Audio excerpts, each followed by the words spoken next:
मेरा अब से शुरू कीजिए।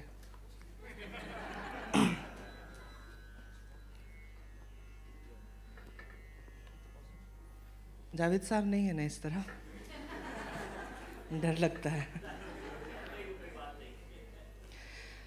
एक डिस्क्लेमर से बात शुरू करूँगा।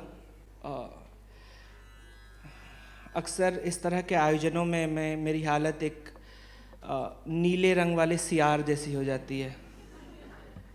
मैं कोशिश करता हूँ कि मैं कोशिश बोलूँ, पर कई बार कोशिश निकल जाता है। वो बिहार से हूँ तो वो बहुत कोशिश के बाद भी वो तो थोड़ा एडजस्ट कीजिएगा आप लोग। नुक्ते तो इधर उधर हो सकते हैं थोड़े।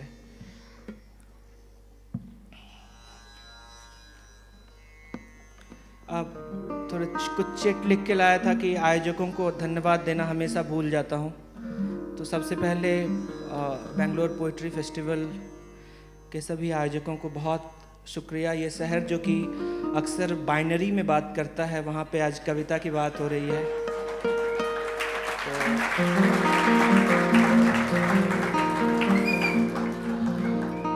तो मेरे स्कूल के ज़्यादा अच्छे स्टूडेंट आज इसी शहर में हैं।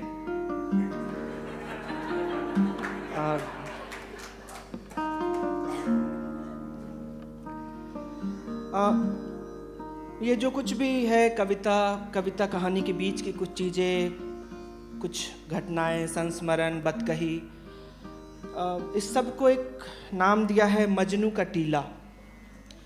मैं दिल्ली यूनिवर्सिटी का पढ़ा हुआ हूँ और वहाँ पे यूनिवर्सिटी के नॉर्थ कैंपस में एक जगह है मजनू का टीला। बहुत इनफेमस है। अक्सर जब ड्राई डे होता है तो वहाँ पे आपको सारी चीज़ें मिल जाती हैं। दो खासियत वहाँ की और है कि कहते हैं कि असली माल, जो लोग चिलम विलम के होते हैं तो उनके लिए असली माल वो कहते हैं वहाँ मिलता है। और हमारे ज़माने में नकली जीन्स लेवाई की और ये सब, जब ये इतना मामला नहीं था तो वहाँ पे हम लोग लेने जाते थे। पर इस सबसे अलग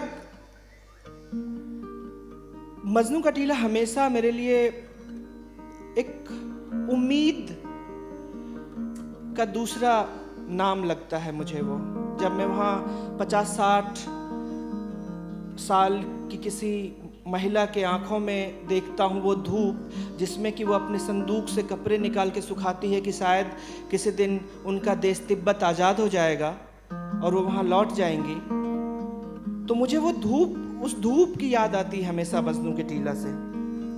एक छोटा सा मेरे साथ, मैं भूल जाता हूँ बहुत, मेरे साथ स्वरूप है। स्वरूप एक बहुत ही बदनाम इंस्टीट्यूट FTI से हैं और उड़ीसा से आते हैं, दक्षिणी उड़ीसा से इनका वास्ता है। और इन जो भी लिखाई है, कविताएं हैं, जो भी है, उनका जो एक म्यूजिकल इंटरप्रिटेशन है वो सब इनका है। करें शुरू? वो जो यूटोपिया की तरफ जाती हुई सड़क है, उसी पर एक पगडंडी आती है, दरिया पार, ऊबड़ खाबड़। वहीं पर बहुत गहरे नीचे उतरने पर कहीं मिलता है मजनू का टीला, खाना बदोश रूह वाले मुहाजिरों की सराय।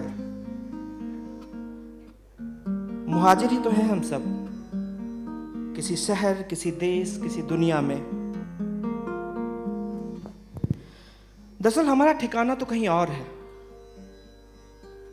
एक लंबे रास्ते बाद मेरी राह में यह टीला मिला, जहां रुक कर मैं खुद से बात कर सकूं।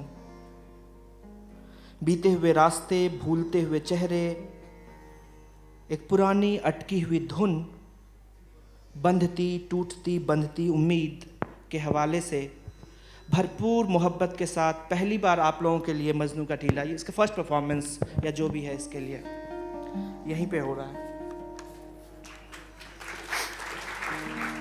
उम्मीद नहीं थी, पर थैंक यू।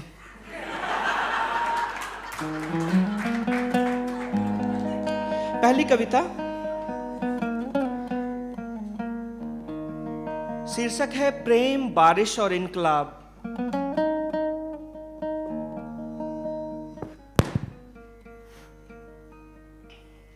आ रही है।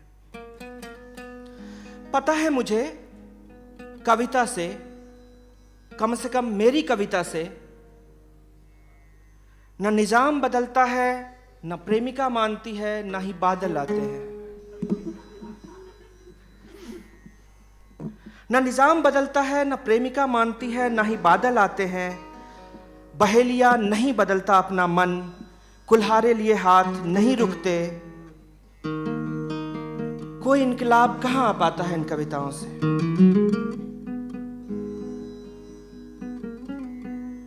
फिर भी खुद को जिंदा रखने के लिए, कम से कम जिंदा दिखने के लिए लिखता हूं कुछ, कि क्या पता अगर जिंदा रह गया तो प्रेम, बारिश और इनकलाब सब आ जाए किसी दिन।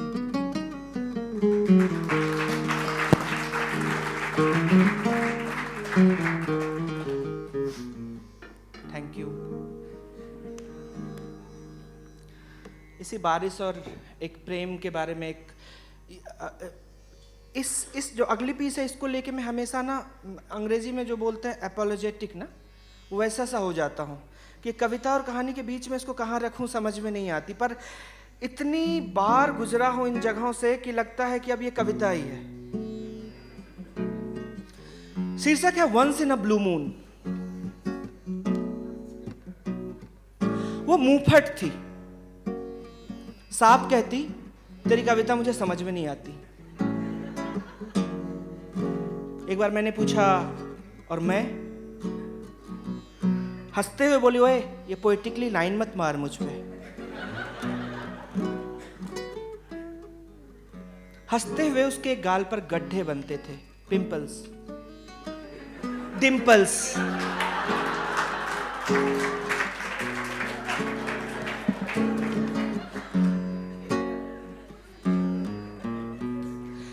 कभी कभी जब उसके मन में कुराफात आता तो पूछती, दूसरे गाल पे भी बनाऊं? ये ऑफर सिर्फ तुम्हारे लिए है, once in a blue moon.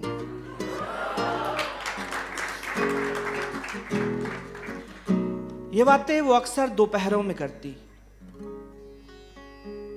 Versova Barista पे या उसके आसपास।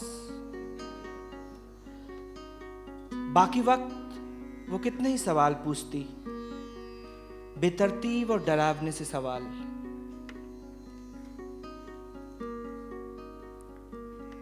अच्छी दोस्त थी। फिर एक दिसंबर हमने बातचीत बंद कर दी, पता नहीं क्यों। न उसने पूछा न मैंने जानने की कोशिश की। ज्यादा सोचा भी नहीं कभी।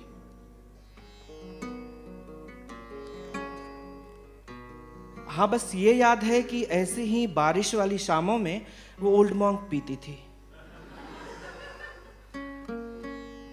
घूंट घूंट, समंदर पे खुलते अपने फ्रेंच विंडो पे बैठे। और कभी कभी जो उसका मन आता तो ये गाना गुनगुनाती थी,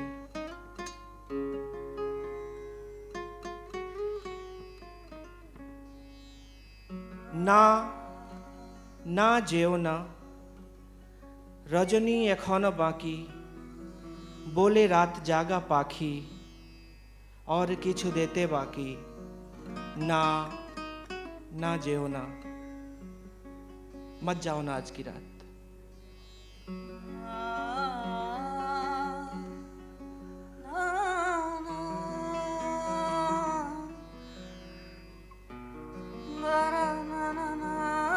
पता नहीं किसके लिए गाती थी, मैं कभी ये भी नहीं पूछ पाया।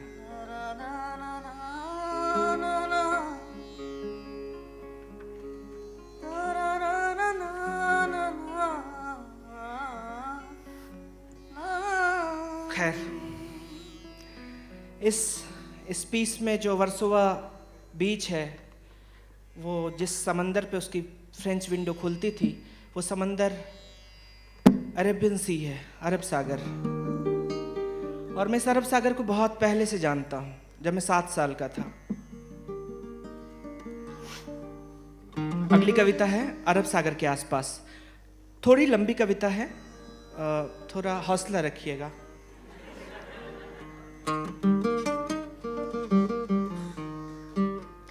अब गिटार आवाज कम या ज्यादा तो नहीं है, मतलब अगर बता, इसमें कुछ शब्द ऐसे आएंगे जो कि मेरे गांव के शब्द हैं, को मतलब पता नहीं, देखते हैं आप तक पहुंच पाता हूं कि नहीं। अरब सागर के आसपास बांस के करची और फट्टे पर सूखती है बाबा की सफेद धोती। उसके कोने उड़ते हैं फर फर फर। मेरा 7 साल का चकित मन भी उड़ता है साथ साथ। ये हवा कतै से आबै छे? मैं पूछता हूं, ये हवा कहां से आती है? पछुआ छिए, पश्चिम से। पछुआ है, पश्चिम से बाबा कहते हैं। वहां कहां से? उसके पश्चिम से, वहां अरब सागर से। कौन फूंकता है? तुम्हारे बाबा के बाबा के बाबा। मैं सब भूल रटने लगता हूं बाबा के बाबा के बाबा के बाबा। खुद को लुटा देता हूं मैं उस संगीतात्मकता पर।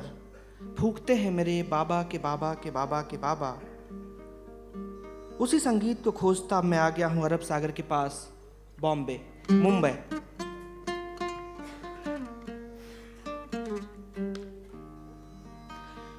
वर्सोवा वो इलाका जहाँ पे मैं रहता हूँ, वहाँ पे बहुत पथरीला सा समंदर है। वहाँ पे वर्सोवा तट पर पत्थर हैं बड़े बड़े, जिन पर बैठ प्रेमी जोड़े सपने देखते हैं, कभी कभी उनमें धंस के। पर उससे कहीं ज्यादा पत्थर बाहर सड़कों पर हैं, लोगों के हाथों में और सीनों में भी। और जब तक कि वक्त बदल न जाए, वो हिंदू लड़की बुर्का डाल मिलती रहेगी अपने उत्तर भारतीय हिंदू प्रेमी से। कई बार ये पत्थर बेहतर समझ पाते हैं हमारे प्रेम को।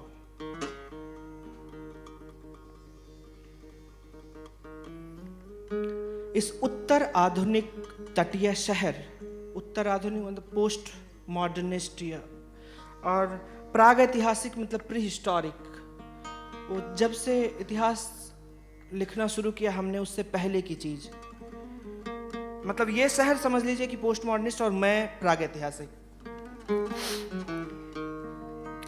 इस उत्तर आधुनिक तटीय शहर और प्राग ऐतिहासिक समुद्र के बीच बंटता हूं मैं बार बार वर्सोवा के तट पर। वहां बैठ लगता है एक छोटे से जहाज या नाव से बहुत पहले के खोए हुए मेरे चरवाहे पुरखे लौट आएंगे किसी दिन अपने साथ भेड़ बकरियां लेकर, अपने साथ पर्शिया और इजिप्ट से संकर नस्ल के कई पौधे और बीज लेकर, और गले लगाकर कहेंगे मुझसे, हाँ मैं भी फूंकता था, मैं तेरे बाबा का बाबा का बाबा। और उजागर करेंगे कई नए विचार, मनगढ़ंत बातें, परिकल्पनाएं कि लाजवंती को शर्माते देख उन्हें मजा नहीं आता, कि जिंदा मछलियों के शरीर में कांटे पहले से नहीं होती, वो कांटे उगाती है अपने आत्मरक्षा के लिए।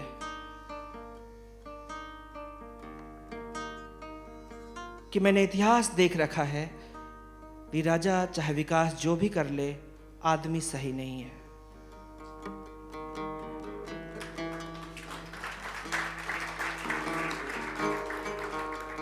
उन्होंने इतिहास देख रखा है, पर उन्हें ताज्जुब है कि उनके पुरखों का नाम कहीं नहीं है इतिहास में,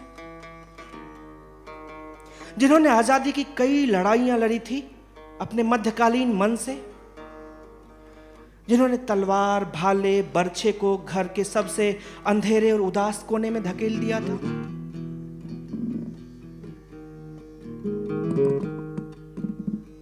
वो पुरखे जिन्होंने खून नहीं बहाया था बेवजह, जिन्होंने पानी बचाया, पेड़ लगाए, फसलें उगाई, वो पुरखे जो 4 ब्याह और 12 बच्चों के युग में एक ही लड़की से प्रेम करते रहे ताउम्र। वो पुरखे जो अपने बच्चों के सवालों से उकताते नहीं थे, जो तारे देखकर बारिश बताते थे, वो जो मिर्च, नई शराब के नुस्खे और हारमोनियम लाए थे यहां किसी दूर देश से। उनका नाम कहीं नहीं है इतिहास में। वो मुझसे पूछते हैं, मैं उनमें से किसी को नहीं जानता।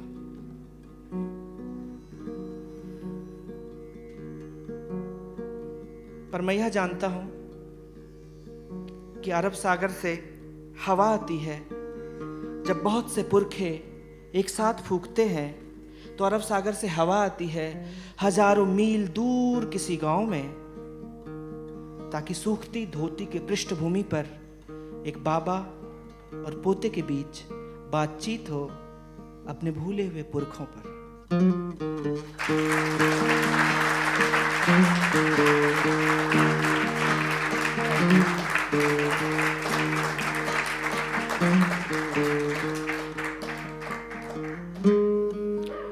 लंबी तारी अक्सर संकेत ये होता है कि अब खत्म हो गया है टाइम। मेरे पास है अभी, बताएं कितना वक्त है मेरे पास? हाँ, ये गलत है।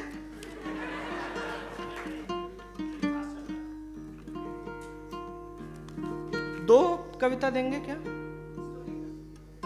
ठीक है, एक कर ले। टाइम, इसमें भी मेरा टाइम जा रहा है, जल्दी बताएं। ओके, अब 5 से अब 2 हो गया।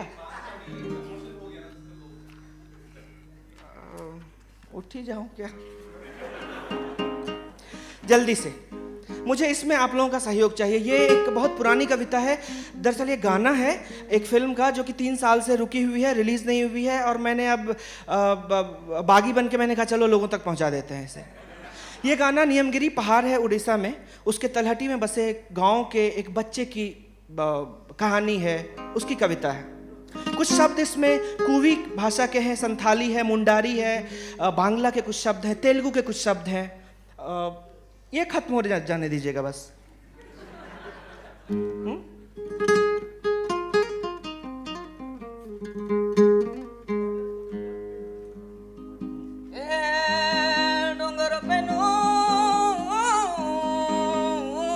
डोंगर पेनू मतलब पहाड़ के देवता। नियम राजा मतलब नियमगिरी पहाड़। डोंगर पेनू नियम राजा, डोंगर पेनू नियम राजा, डोंगर पेनू नियम राजा, डोंगर पेनू नियम राजा। धरणी पेनू मतलब गॉडेस अर्थ, धरती माता।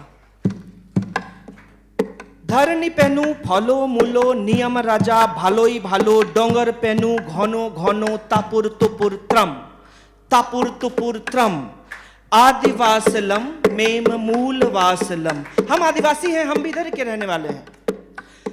माटी के कुइया मुइया जंगल के हैया हुआ हम, कुइया मुइया हैया हुआ कुइया मुइया हम, आदिवासलम मेम मूल वासलम। मैं तेज तेज कर रहा हूं। अदम बदम चलो चलो कदम कदम, रात के हम टिम टिम टिम, भोर के हम चम चम चम, खर खर खरगोश हम, टिपिर टिपिर ओस हम, खेत खूत खात बोले, पटर पटर पात बोले। माटी के कुइया मुइया जंगल के हैया हुआ हम, आदिवासलम मेम मूल वासलम। दिन भर तो खुशबू हम, रात रात जुगनू हम, जुगनू ही जंगल है, जंगल में नदिया है। जुगनू ही जंगल है, जंगल में नदिया है, नदिया के नाना ने डोंगर के दादा से, पहाड़ के दादा, नदिया के नाना ने डोंगर के दादा से, मछली के मामा ने बादल के बाबा से, बाबा के कंधे पे चंदा के पंजे में, बाबा के कंधे पे चंदा के पंजे में मेघों का छत्ता है, छत्ते में मम महुए का पत्ता है, पत्ते से हरे भरे टहनी वाले पेड़ हम, यहाँ वहाँ उछल पुछल बाग भालू शेर हम, मीठे से बेर हम, जंगल के हैया हुया माटी के कुइया मुइया हम।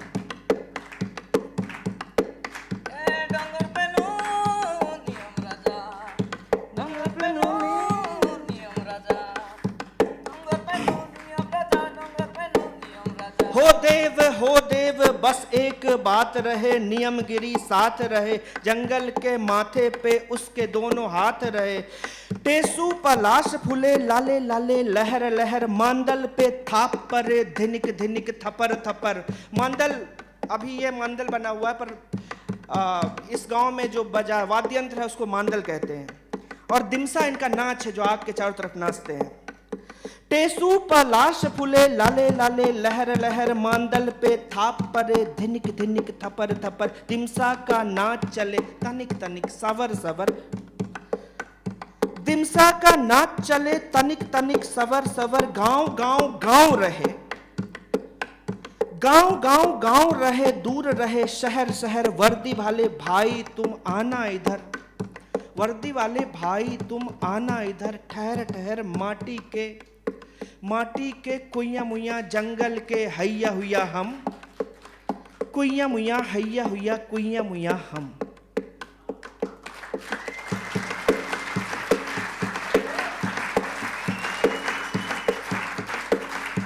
माटी के कुइया मुइया जंगल के हैया हुआ, माटी के कुइया मुइया जंगल के हैया हुआ, डोंगर पे नो नियम राजा, डोंगर पे नो नियम राजा, डोंगर पे नु नियम राजा, डोंगर पे नु नियम राजा।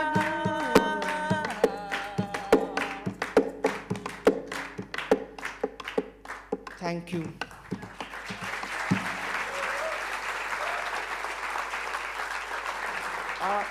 जिनको थैंक यू कहना भूल गया हूँ, सॉरी, मतलब थैंक यू सबको। Rahul thank you.